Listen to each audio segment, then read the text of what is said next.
Tony Bellew says Tyson Fury only has a puncher's chance of beating Oleksandr Usyk.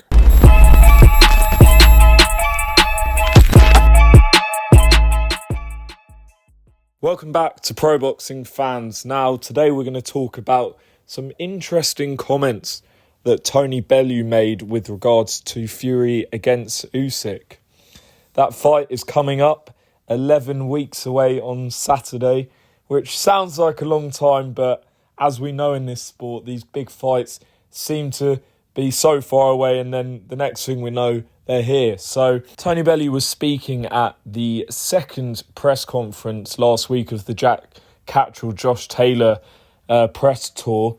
And by the way, what a press tour that was. I was at the Edinburgh press conference, and I've got to say that was one of the most entertaining press conferences I've seen. It just goes to show when you have all British fights with jeopardy and controversy and talking points that they just deliver. So can't wait for that fight, April 27th. But back to Tony Bellew. He was at, as I say, the Manchester press conference last Tuesday.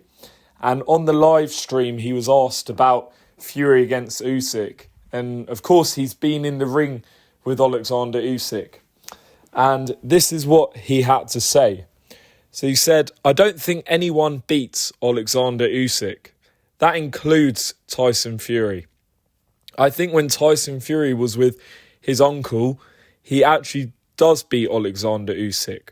But as soon as the training patterns change and his style changed, he's now an aggressive counterpuncher. So he presses you to get you to punch. It ain't going to work against Usyk.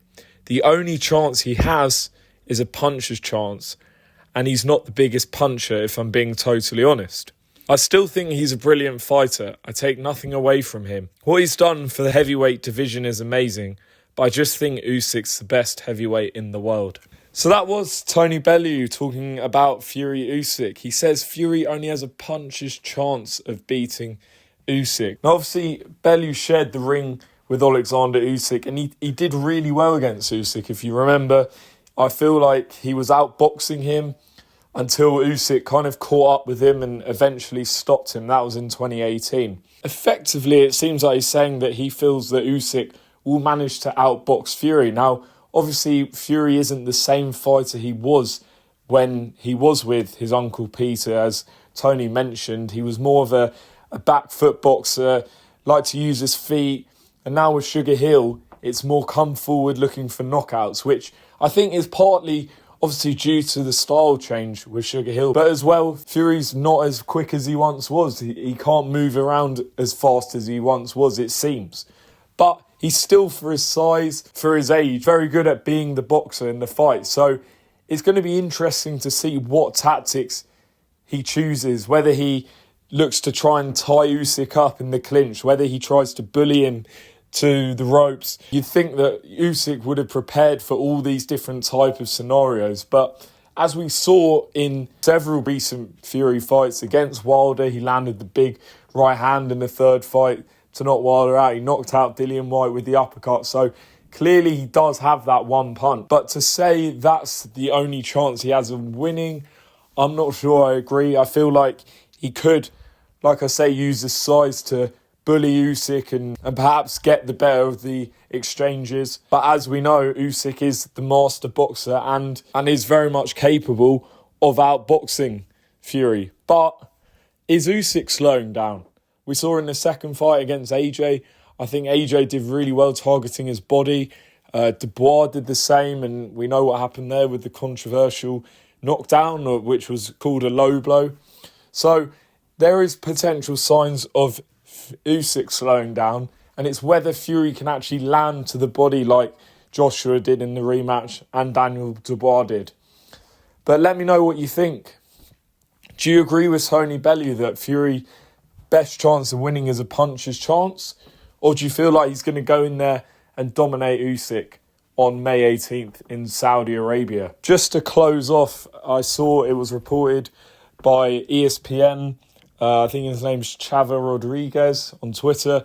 He reported that Canelo is now likely to end his deal with the PBC, which of course was a 3-fight deal, which started with the win over Jamel Charlo, and we thought would be potentially Jamal Charlo or David Benavidez, or even Terence Crawford. But it's gone very quiet, and May 4th isn't too far away. 7-8 weeks away? And it was reported that he is going to move back to Matchroom, Eddie Hearn, and fight Jaime Munguia in May, and then Edgar Berlanga, who stopped Paddy McCrory on Saturday. Now, I don't know how this works. I don't know if there was a break clause in his contract with the PBC where if they weren't able to meet his demands and the money he wanted, which is reportedly $35 million guarantee, that he's able to walk away. But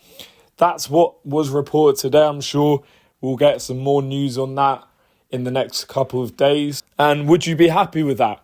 Canelo against Jaime Munguia and then Canelo against Edgar Berlanga? Or do you feel like the only fight you'd be happy to see right now is David Benavidez, which is, of course, the one we're desperate to see? I did ask Maurizio Suleiman last week whether he would order Canelo against Benavidez, and he said to me that Benavidez does become the mandatory challenger in March. So it didn't seem like there was a major rush to call that a fight, which is a bit disappointing. But like I say, May 4th is coming up and Canelo is still without an opponent. So let's see what happens. Don't forget, this weekend there's 3 big cards starting on Friday night with the European Super Welterweight title fight between Sam Eggington and Abbas Baru. That's on Channel 5 in Telford. All the makings of a classic, that fight. And then on Saturday night, Raymond Ford and Otabek Kolmatov fight for the WBA featherweight title. That's on a top-ranked show on ESPN, Sky Sports. That is Saturday night in New York. And also on Saturday, Amanda Serrano defending her featherweight titles on DAZN in Puerto Rico.